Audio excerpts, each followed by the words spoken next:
오늘 우리에게 준 하나님의 말씀 요한복음 11장 1절에서 16절까지 말씀입니다. 요한복음 11장 1절에서 16절까지 말씀입니다.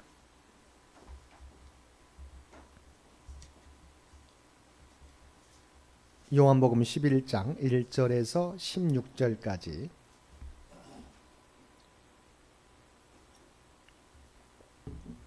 우리 주신 말씀 한 절씩 교독합니다.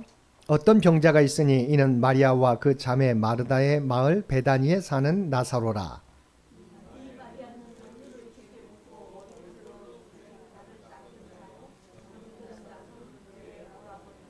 이에 그 누이들이 예수께 사람을 보내어 이르되 주여 보시옵소서 사랑하시는 자가 병들었나이다 하니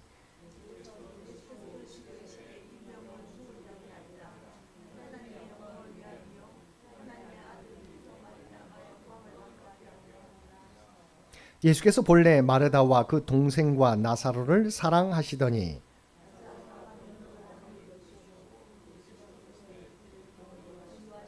그 후에 제자들에게 이르시되 유대로 다시 가자 하시니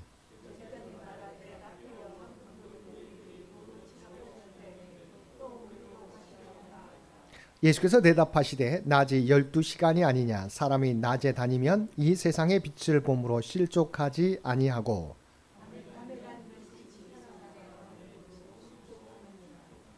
이 말씀을 하신 후에 또 이르시되 우리 친구 나사로가 잠들었도다 그러나 내가 깨우러 가노라.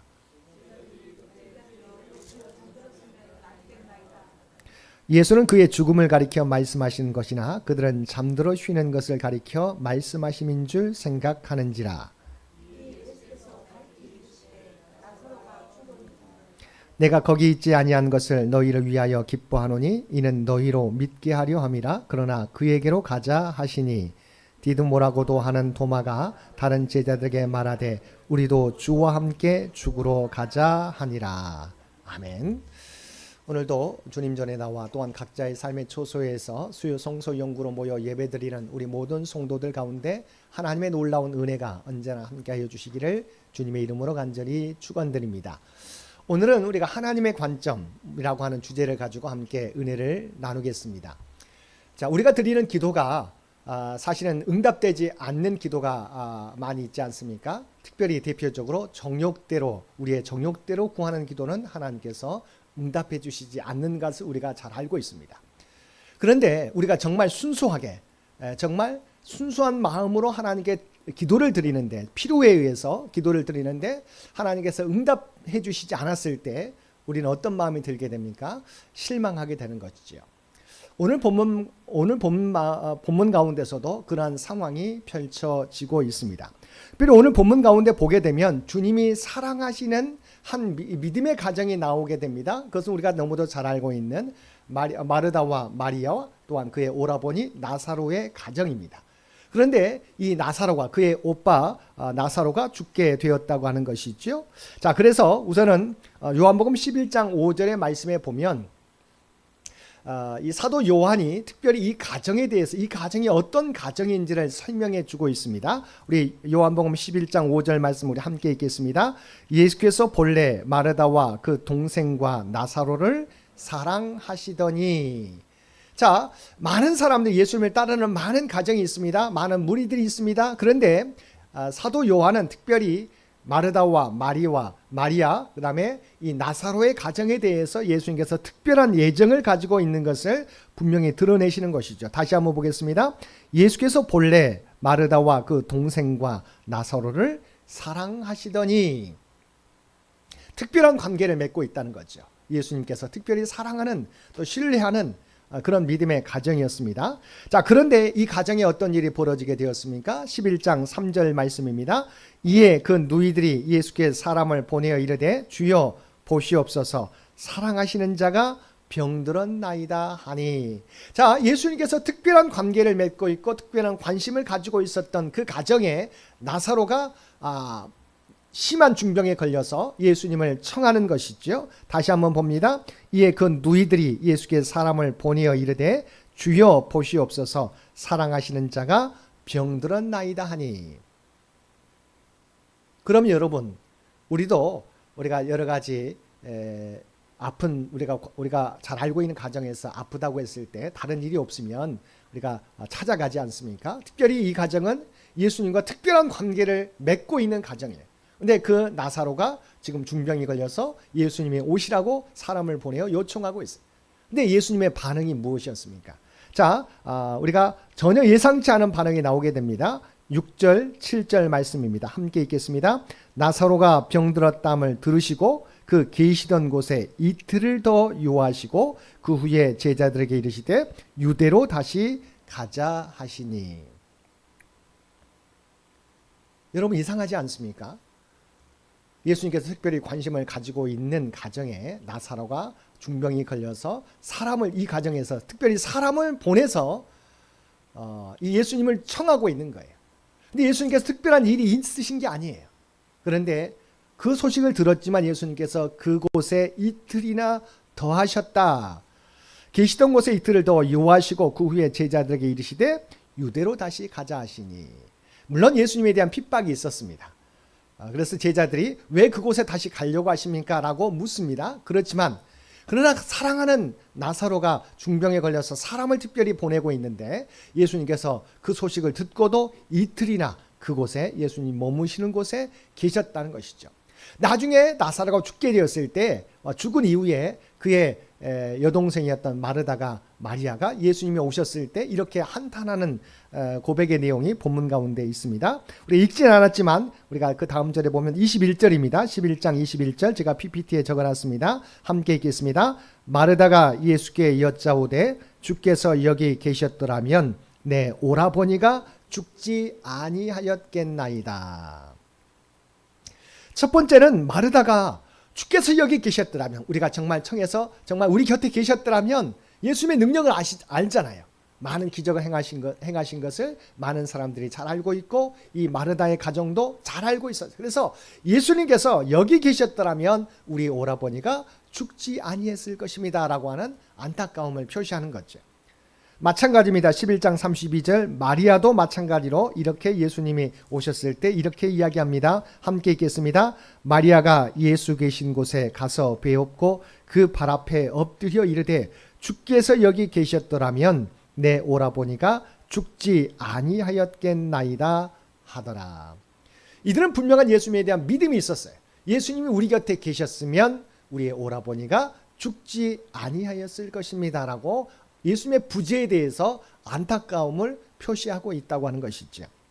그런데 예수님께서는 이 소식을 첫 번째 들었을 때 뭐라고 말씀하셨습니까? 자, 다시 11장 4절 앞으로 돌아갑니다. 11장 4절입니다.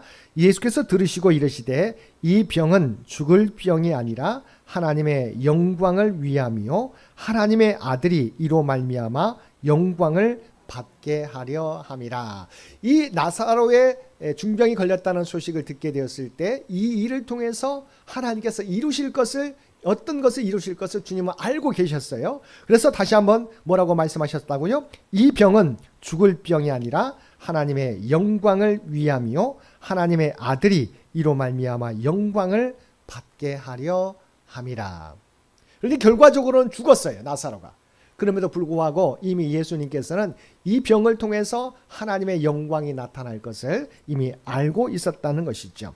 그래서 15절 말씀에 보게 되면 또 이와 같은 말씀도 있겠습니다. 이와 같은 말씀도 우리 주님께서 하셨습니다. 자, 15절 말씀도 함께 보겠습니다. 내가 거기 있지 아니한 것을 너희를 위하여 기뻐하노니 이는 너희로 믿게 하려 함이라. 주님께서 그곳에 마르다와 마리아는 예수님이 여기 계셨더라면 우리 오빠가 오라버니가 죽지 아니하였을 것이라고 한탄하고 있지만 주님께서 뭐라고 하고 있습니까? 바로 내가 거기 있지 아니한 것을 너희를 위하여 기뻐한다. 왜죠? 너희로 믿게 하려 함이라. 내가 차라리 그곳에 없었던 것이 바로 나는 기쁘다. 바로 이야기하고 있어요. 자, 그 결과 사실 이 말씀, 모든 말씀의 결론이 45절 말씀에 나와 있습니다. 자, 우리 PPT에 제가 적어놨습니다. 함께 읽겠습니다. 마리아에게 와서 예수께서 하신 일을 본 많은 유대인이 그를 믿었더라. 물론 이제 제가 중간에 다른 믿었더니 다른 사람 믿지 않았다고 하는 그 내용이 있어서 우선 믿었다라고 하는 부분들을 이야기하고 있어요. 이 일을 통해서 결과적으로 많은 사람들이 믿게 되었다, 믿음으로 나오게 되었음을 성경은 말씀하고 있는 것이죠. 예수님께서는 이 일을 통해서 이루실 것을, 어떤 일을 하나님께서 이루실 것을 알고 계시고, 이것은 죽을 병이 아니라 하나님의 영광을 나타내기 위한 병이다. 그리고 내가 여기 있지 않은 것을 내가 기뻐한다. 그것은 바로 많은 사람들을 믿게 하기 위함이었다. 결과적으로도 바로 그 일이, 사건이 있은 후에 많은 사람이 주님을 믿게 되었음을 성경은 말씀하고 있습니다. 무엇을 말씀하고 있습니까? 사실은 우리가 믿음이 있다고 하지만 우리는 하나님의 관점으로 보지 못할 때가 많이 있다고 하는 것입니다. 그래서 주님께서 뭐라고 말씀하셨습니까? 주님은 기뻐하시는데 무엇 때문에요? 너희를 위하여 기뻐한다. 사람들을 위해서 기뻐하고 있어요. 그런데 가족들은, 직접 당사자들은 어떻게 하고 있습니까? 안타까워하고 슬퍼하고 있다고 하는 것이죠.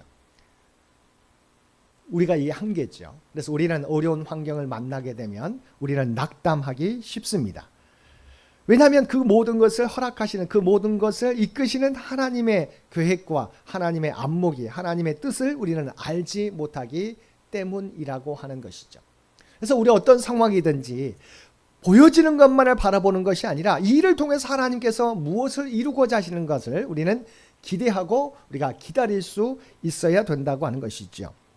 자, 그래서 요한복음 11장 9절에서 10절 말씀은 다음과 같이 말씀하고 있습니다. 함께 읽겠습니다. 예수께서 대답하시되 낮이 12시간이 아니냐. 사람이 낮에 다니면 이 세상의 빛을 보므로 실족하지 아니하고 밤에 다니면 빛이 그 사람 안에 없는 거로 실족하느니라. 주께서 말씀하셨어요. 하루에 낮이 12시간이 낮이지 않느냐. 그 낮 동안은 빛이 있기 때문에 우리가 넘어지지 않게 되지만 우리가 밤이 되게 되면 어둡게 되어서 보지 못하기 때문에 넘어지게 되는 것이 아니겠느냐. 다시 말하면 이것은 우리가 현실적인 이야기이기도 하지만 우리의 영적인 부분도 이야기하고 있어요. 내가 비록 믿음이 있다고 하지만 내가 영적으로 어두우면, 하나님의 뜻을 깨닫지 못하면 우리는 어두운 길을 가는 것처럼 우리가 낙오되기 쉬움을 우리에게 말씀하고 있는 것이지요. 그래서 우리가 믿음의 사람들은 보여지는 것만을 바라보고 우리가 행동해서는 안 된다는 거죠. 물론 우리가 인간인지라 우리도 보는 것을 보고 판단하게 돼 있죠. 그러나 우리는 때로는 이해하지 못할 때, 나사로가 죽었다고, 이제 죽게 되었다고 사람을 보내는데 더 이틀째 머물면서 이것은 죽을 병이 아니라 하나님의 영광을 나타내기 위한 것이라고 말씀하시는 주님의 뜻을 우리는 이해하지 못하지만 이를 통해서 하나님께서 이루실 것이 무엇인지를 우리는 바라볼 수 있어야 된다는 것이죠. 우리가 그렇게 하지 못하면 비록 믿음이 있더라도 우리 영적으로 어둠 가운데 있어서 날마다 우리에게 닥치는 일들마다 넘어질 수밖에 없다고 하는 것이죠. 두 번째는 하나님은 우리를 향해서 더 나은 계획을 가지고 계신다고 하는 것입니다. 우리가 생각하는 것보다 하나님은 우리에게 복 주시기를 원하시는 분이시잖아요. 하나님은 사실은 우리에게 복을 아끼시는 분이 아니에요. 복 주시기 원하시는 분이에요. 근데 중요한 것은요, 우리가 복을 받을 만한 그릇이 되어 있어야 되는 거예요. 하나님 우리가 마음껏 부어주시고 싶지만 우리의 양이, 우리의 너무 좁아서 우리가 정말 공기 밥그릇에 그 정도밖에 되지 않으면 마음껏 부어주고 싶어도 우리가 가질 수 없기 때문에 우리 주님께서는 정말 우리의 믿음의 그릇을 커가기를, 만들어가기를 원하신다는 거죠. 그러니까 분명히 기억해야 되는 것은 하나님께서는 우리의 계획보다도 더 나은 계획을 가지고 있다고 하는 것이죠. 미국의 찰스 스윈돌이라고 하는 유명한 목사님이 계십니다. 이분이 영광을 위한, 하나님의 영광을 위한 지체라고 하는 제목으로 설교를 하시는데 자기 친구의 이야기를 그 설교 가운데 하십니다. 그 설교 가운데 그 내용이 이렇습니다. 그 친구가 댈러스로 가기 위해서 뉴올리언스에서 환승하기 위해서 내리게 됩니다. 그런데 그러니까 환승하려고 내리게 되고 이미 사실은 거기서 환승해서 댈러스로 가려고 이미 계획하고 이미 표를 예약했어요. 그런데 항공사의 착오로 자기 표가 없어진 거예요. 환승해야 되는데 자기 표가 없어지게 됩니다. 그래서 그 뉴올리언스에서 새롭게 그것을 알아보고 어떻게 되는지, 그래서 새롭게 다시 표를 우리가 하느라고 5시간, 6시간을 지체하게 되었습니다. 아니 사실은 환승해서 바로 다른 비행기로 갈아타서 자기 목적지로 델러스로 가야 되는데 표가 항공사의 실수로 표가 없어져 가지고 새롭게 표 수속하느라고 5시간이 6시간 그 공항에서 지체되게 만들었어요. 얼마나 낙심이 되겠습니까? 그것을 이제 처리하느라고 시간이 다 우리가 진행된 다음에 이제 표를 새롭게 끊고 이제 탑승하기 전에 자기 아내한테 이야기합니다. 전화를 걸었어요. 근데 전화를 거는데 자기 아내가 통곡하며 울더라는 거예요. 무슨 일인가? 알고 봤더니 그 사람이 원래 타고자 환승하고자 했었던 그 비행기가 공중에서 폭파되었다고 하는 거예요. 그러니까 사실은 자기 아내는 뭐예요? 자기 남편이 그 환승한 비행기에 탔고 이미 죽었다고 생각한 거예요. 그런데 6시간이 지나서 바로 자기 남편한테 전화가 오는데 이러이러해서 내가 항공사의 실수로 표가 사라지게 되어서 내가 6시간 걸쳐서 새로운 표를 해서 이게 가게 되었노라고 이야기하려고 전화하는데 이미 자기 아내는 자기 남편이 이미 그 환승한 비행기에 타서 그 비행기가 폭파됐다고 생각했던 거죠.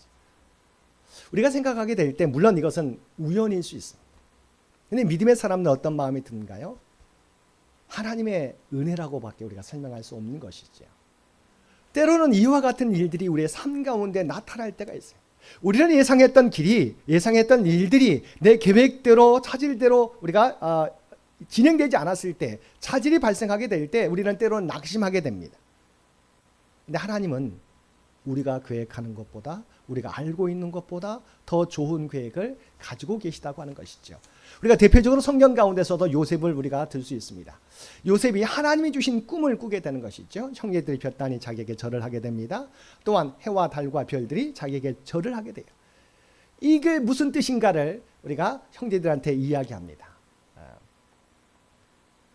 근데 그의 아버지 야곱은 그것을 우리가 기억했다고 우리가 기억하고 있지 않습니까? 근데 어떤 일이 벌어지게 됩니까? 하나님이 그렇게 꿈을 주셨는데 도리어 형제들의 미움을 받아서 애굽의 노예로 팔려가게 됩니다. 노예로 팔려가게 되지만 성실한 요셉, 하나님을 의지하는 요셉은 보디발 가정의 가정총무가 되어서 인정받게 되는 것이죠. 그래서 하나님의 함께하심을 보디발도 보게 되는 것이죠. 비록 노예로 팔려가게 되지만 그는 하나님과 함께 동행함으로 그곳에서도 그래도 어려움 가운데서도 형통의 삶을 살게 됩니다. 근데 어떤 일이 벌어지게 됩니까? 우리가 너무도 잘 알고 있는 것처럼 그의 삶 가운데 다시 우리가 굴곡이 지게 되죠. 무슨 일입니까? 보디발의 아내가 무고죄로 이 요셉을 우리가 자기의 남편한테 고소해서 옥에 갇히게 되는 것이죠. 사실은 보디발 아내가 요셉을 유혹했지만 그것을 뿌리쳤지만 그것을 도리어 옷이 벗겨져서 도망쳤지만 자기를 겁탈하려 했노라고 이 우리가 고소하게 되는 것이죠. 도리어 그래서 요셉은 죄가 없지만 그 죄악을 뿌리쳤지만 도리어 옥에 갇히게 되는 것이죠. 그렇지만 요셉은 낙심하지 않습니다. 그곳에서도 우리가 모든 일을 다 감당해서 모든 간수가 하는 일들을 다 책임을 맡게 돼서 그것을 총괄하게 되는 것이죠. 그 가운데 바로 왕의 신하 가운데 술 맡은 자와 떡 굽는 자의 꿈을 해석해 주는데 그대로 되지 않습니까? 떡 굽는 자는 죽게 되고 술 맡은 자는 다시 황궁하게 되는데 사실은 요셉의 꿈을 해석해 주어서 왕궁으로 복귀한 사람은 사실은 요셉을 기억해야 되는데 2년 동안 잊어버리게 되죠.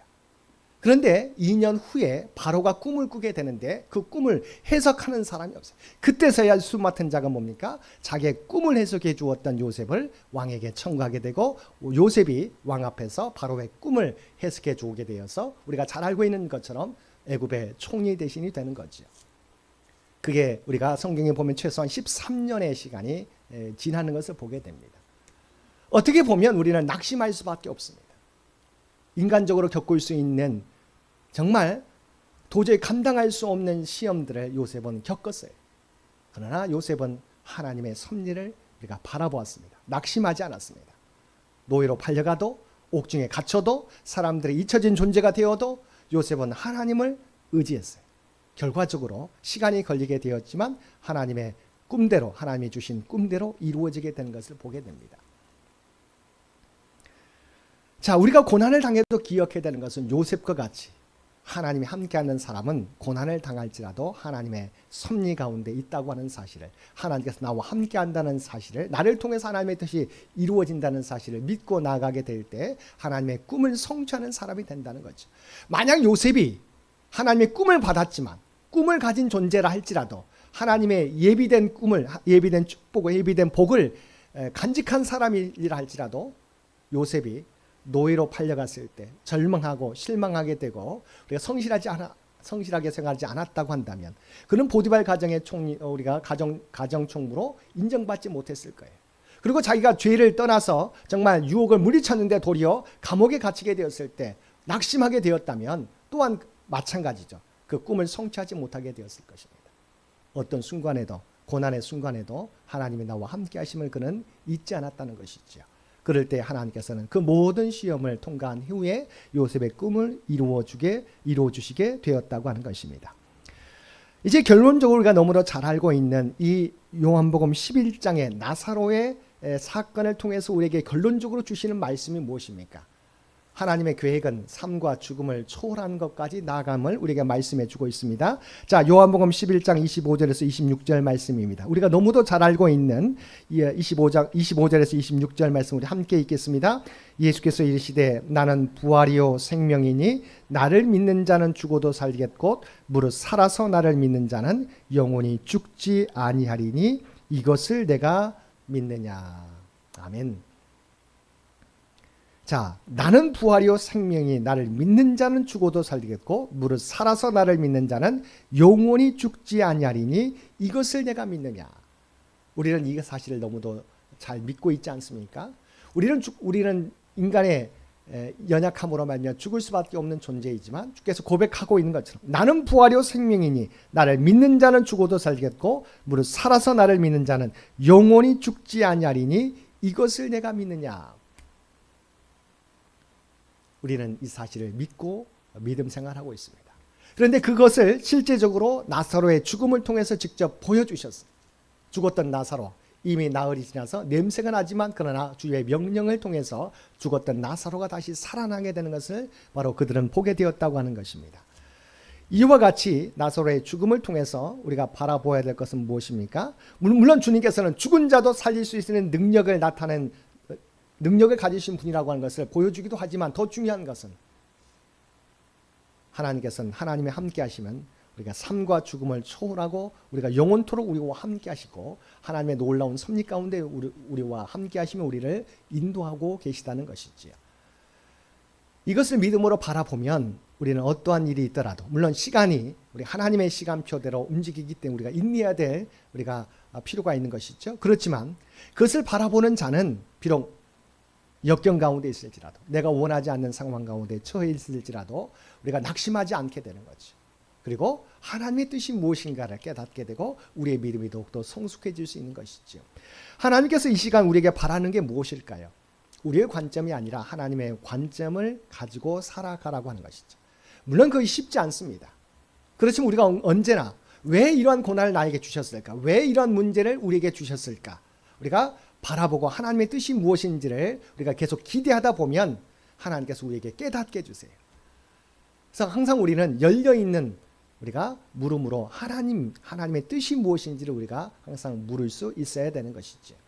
보여지는 것만을 바라보는 것이 아니라 하나님은 우리에게 가장 좋은 것을 주시기를 원하시는 분인 것을 깨닫고 그렇다면 이 고난을 통해서 이 문제를 통해서 우리가 어떻게 하기를 원하시는지를 하나님은 우리에게 묻고 있다고 하는 부분들을 기억하실 수 있게 되길 바랍니다. 오늘 말씀을 통해서 다시 한번 우리는 우리의 관점이 아니라 우리의 안목이 아니라 하나님의 안목으로 살아가야 될 줄로 믿습니다. 그러기 위해서는 어떤 일을 만날지라도 하나님은 우리의 계획보다도 더 좋은 계획을 가지고 계시다고 하는 우리가 너무도 잘 알고 있는 것처럼 모든 것이 합력하여 선을 이루시는 분이 우리 하나님이심을 믿고 비록 내가 깨닫지 못하는 순간에도 이해가 되지 않는 순간에도 하나님의 뜻이 무엇인지를 묻고 기다릴 수 있는 저와 여러분 모두가 되시기를 주님의 이름으로 간절히 축원드립니다. 함께 기도드리겠습니다. 사랑과 은혜가 충만하신 아버지 하나님, 오늘 우리에게 주신 말씀을 통해서 우리에게 닥치는 여러 가지 일들을 우리가 어떻게 바라보고 반응해야 될지 깨닫게 해주셨음을 진심으로 감사드립니다.